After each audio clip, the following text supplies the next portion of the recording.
The honourable member for Calgary Centre.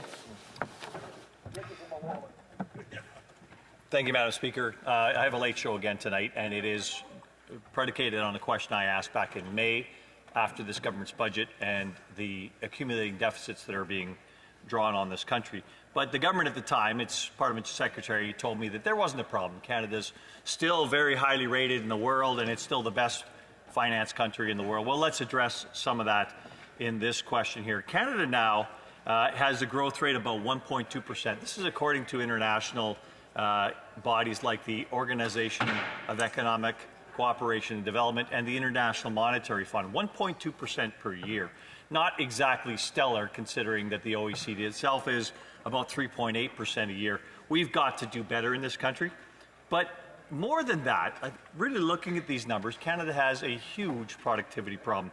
Such a productivity problem vis-à-vis the United States, our main trading partner, that between 2022 and 2023, the U.S. economy, GDP per capita, actually went up by 3.6%, whereas in Canada, our GDP per capita went down by over 5%. And how did that happen? That happened because bad economic policies, frankly, that punish successful companies across Canada, but also, we still grow our GDP, but not our GDP per capita because we've got 2.4 million new Canadians. If you looked at GDP per capita, minus 5% plus would mean we're actually in a recession. So did we avoid a recession by saying there's a whole bunch more people? And of course, people means spending. Spending means GDP. It's the nature of what the economy is. That is not the way to run an economy. Our economy is falling down as far as our productivity goes, as far as the value add that we earn as a country. Now, this is interesting because 10 years ago, 2013, you look at our productivity in Canada vis-à-vis the United States, and Canada's GDP per capita at that point in time was about 98% of the U.S.'s GDP per capita. And what is it now, Madam Speaker? It is 66% per capita. So it's fallen down by almost a third vis-à-vis our main trading partner. That's a disastrous decade that this Liberal government has foisted upon this country. But looking forward, which is the most important thing, we've got to look at how this country reverts back to being a productive economy and how we actually get back to standing in the world so that we're once again a world leader. Ray Dalio is a fund manager, a very important hedge manager in the United States, well regarded as far as his views on income equality and that importance in the economy. And he looks at Canada in a realm of 35 countries and assesses us at number 26 out of 35 as far as our growth over the next 10 years goes. And that's because of all kinds of issues, including the lack of education funding, the lack of ability to actually grow the country, but primarily the excessive debt we've built into this economy. Now it looks at Canada's 1.2% growth per year over the next 10 years. The top, of course, is India at 6.3% annual growth, but the 9 countries below Canada are all difficult European countries, and we know Europe's economy is in the sewer and isn't going to emerge for quite a while because of bad energy policies. So I'm going to ask this government again, when are they going to address the stress they've caused in the financial markets and actually stop spending so much? You've got a spending problem, get a hold of it, and address inflation before it punishes Canadians even more than it already has. The Honourable Parliamentary Secretary to the Deputy Prime Minister and the Minister of Finance. Well, thank you so much, Madam Speaker. I did not have an opportunity to respond to a question during question period today because the Conservatives have no economic questions, Madam Speaker.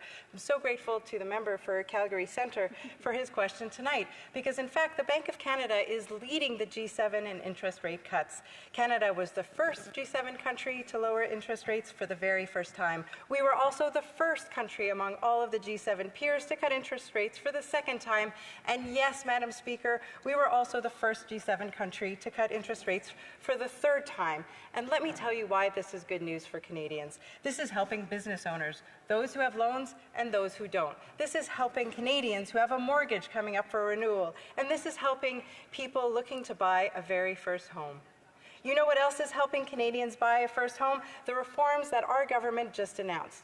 For example, we're expanding eligibility for 30-year mortgage amortizations to all first-time homebuyers and also, importantly, to all buyers of new builds. This will help reduce the cost of monthly mortgage payments and help more Canadians buy a home. You know what else is helping Canadians buy a first home? The first home savings account we introduced to allow prospective home buyers to save up to $40,000 completely, totally tax-free in order to put a down payment towards their first home. In fact, 750,000 Canadians, you heard right, Madam Speaker, 750,000 Canadians have already taken advantage of that program and opened their account. What else is helping Canadians? Well, Madam Speaker, for 19 consecutive months, wage growth has outpaced inflation. That means that even taking into account global inflation, even taking into account affordability pressures, Canadians are still better off today than they were 5 years ago. They are taking home larger paychecks, even taking into account inflation. And talking about inflation, Madam Speaker, I must tell Canadians the truth. Inflation is down to just 2%. The fact that my Conservative colleague is bringing up a question he posed last May shows that they are not following the inflation numbers, Madam Speaker. Inflation is exactly at the target rate that the Bank of Canada had set for itself. Le député d'en face semble s'inquiéter. The member across the way seems worried about inflation, Madam Speaker, but allow me to remind him that inflation was at 2% in the month of August, right in the middle of the Bank of Canada's target range for inflation. In fact, inflation was within the Bank of Canada's target range all of this year. Salaries have outpaced inflation for 18 consecutive months. This means that Canadian workers are today receiving higher paychecks even after accounting for inflation, higher paychecks today than before the pandemic. In fact, experts predict that Canada's GDP will experience the most rapid growth of all of our G7 peer countries in 2025. This proves that Canada's economy is strong and resilient. It also proves that our economic plan is fiscally responsible. While the Conservatives continue to call for cuts to supports that Canadians depend on, our plan will allow the next generation to make the dream of buying a first home come true. Madam Speaker, on this side of the House, on the side of the Liberal government, we know that Canada is stronger when everyone has equal opportunities to succeed. Thank you. Calgary Centre. Thank you very much, Madam Speaker. Canada has dropped its interest rate. Bank of Canada has dropped it 3 times in a row now, and it's led the world because Canada's economy is leading the world in going down. So, of course, we're entering an absolute recession here, not just a GDP per capita recession, but the recession is on the horizon here. I hope it doesn't happen. Nevertheless, we do have something on the horizon here. We have an economy that is stalled and has been stalled for a long time. You take a look at 1.2% growth. That is not the type of growth this country should be going through. Here's the issue. Canadian government debt now is 107% of GDP. And that Parliamentary Secretary will refute that because she's monkeying around with the numbers. In addition, Canadian debt per capita, household debt, is 132% per capita. We've got a debt problem in Canada. It's going to land in the backs of Canadians one way or another. Will the government please address this and stop loading more debt onto the backs of Canadians? Thank you. The Honourable Parliamentary Secretary. And unfortunately, my Conservative colleague seems to be cheering on the idea of a recession, which would be bad news for Canadians. In fact, as I've explained, Canada is projected to have the highest growth rate of our G7 peers in 2025, just next year, Madam Speaker.